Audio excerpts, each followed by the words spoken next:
quiet hours just before dawn, a hand reaches out, not to touch, but to hold.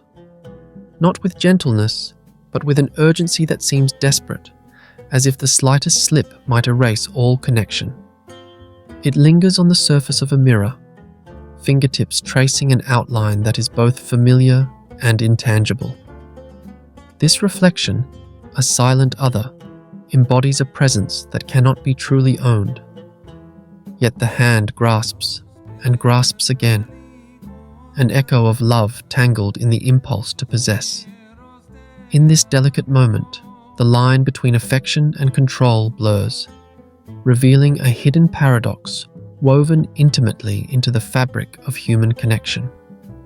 How often does love quietly transform, shifting from a sanctuary of freedom into a cage of expectation? What shadows lie behind the desire to hold someone close, not only in arms but in will? In the mirror's fragile shimmer, we glimpse the complexity of possession, the place where love's warmth turns to a tension that pulls and constricts, a silent battle between freedom and fear. And so we begin, not with clear answers, but with the tender question: when does loving someone become a form of controlling them?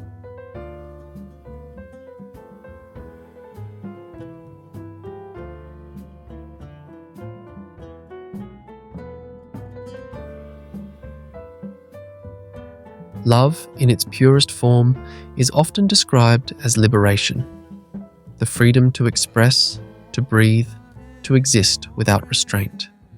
Yet beneath this ideal lies a quiet contradiction.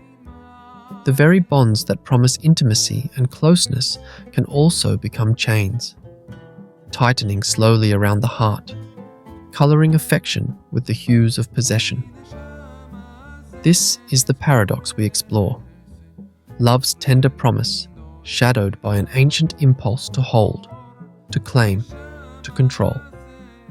Psychologists trace this phenomenon back to something deeply human, rooted in our earliest experiences of connection.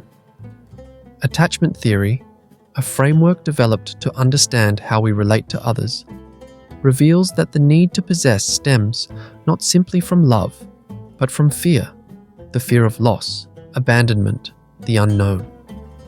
Those tangled threads of insecurity often disguise themselves as passion or devotion. Yet beneath lies a yearning not just to be loved, but to own love itself. This possessiveness shifts the landscape of relationship from mutual respect to a subtle battlefield where control masquerades as care. It is here that emotional projection comes alive, where hidden parts of ourselves, fears and shadows, are cast onto others, demanding they mirror our needs or soothe our anxieties.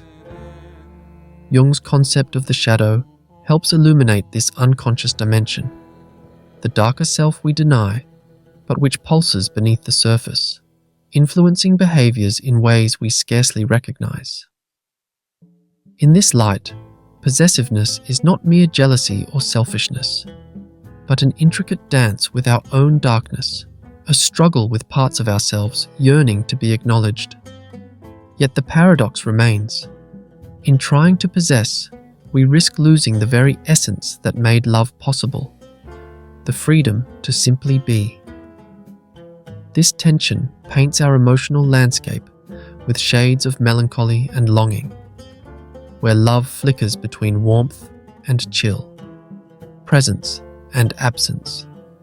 As we venture further, we will uncover how the desire to hold close can become a silent form of control, complicating our deepest connections, and ask what it means to truly love without owning.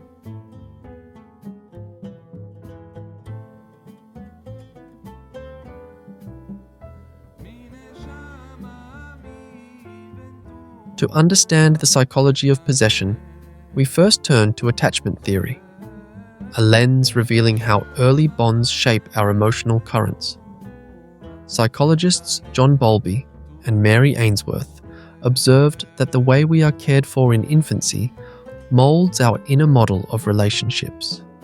Secure attachments encourage trust and openness, while insecure attachments breed anxiety, fear of abandonment, and yes, the impulse to cling. When love becomes possessive, it is often a shadow cast by anxious attachment, where the heart tightens against imagined threats, demanding proximity as a shield against loss. Yet this holding on is never just about the other person. It is deeply entwined with how we view ourselves. Emotional projection enters here, coloring interactions with invisible hues. We project our fears and unmet needs, loneliness, inadequacy, fear of rejection, onto those we love, expecting them to fill voids that are not theirs to fill. This projection can create a suffocating atmosphere where the beloved feels less like a partner and more like a canvas for another's unresolved pain. Carl Jung's concept of the shadow enriches this understanding. Possession is fueled by the parts we hide: jealousy, control, insecurity. These often unconscious impulses surge beneath our awareness, shaping actions that contradict our conscious desires. We yearn for freedom, yet bind tightly. We crave closeness, yet push away. This internal conflict echoes in the external world, reflecting a profound inner fragmentation.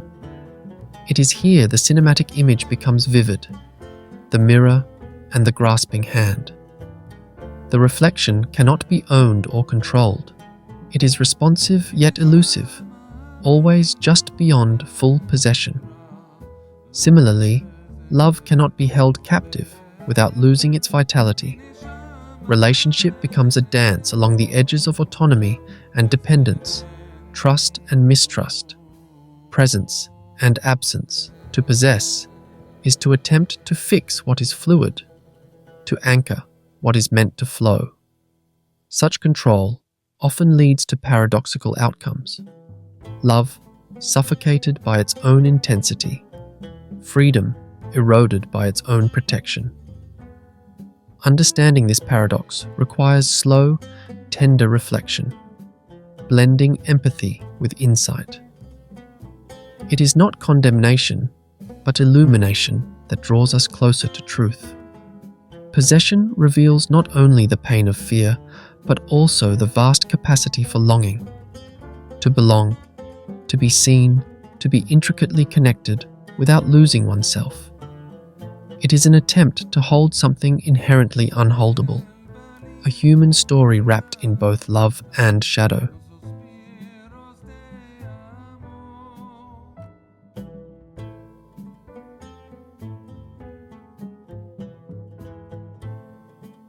In the stillness of understanding, a shift occurs.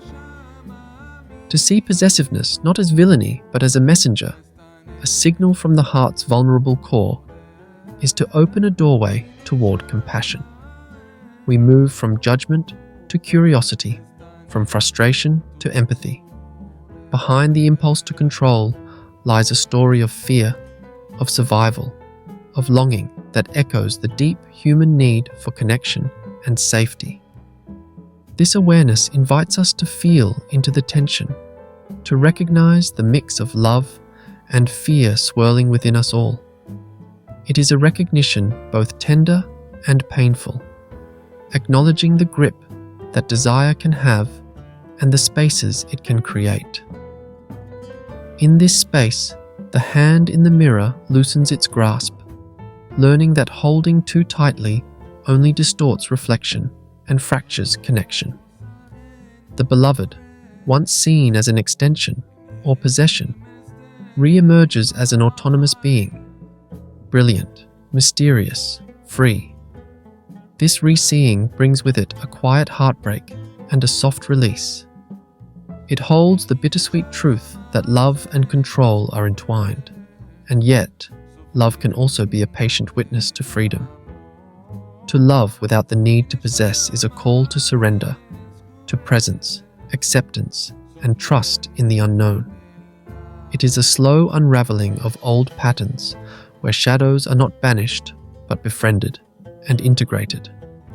This process folds inward to touch the self, revealing where we cling, not because we want to hurt or dominate, but because we fear emptiness and loneliness. It offers a gentle reminder: possession is never about the other alone. It is a mirror held up to our own insecurities and unmet needs. This quiet revelation does not resolve the paradox, but it softens its edges, inviting space for growth, healing, and deeper connection. Through this lens, we begin to glimpse how freedom within love might be possible, not as an abstract ideal, but as a lived experience shaped by presence and vulnerability.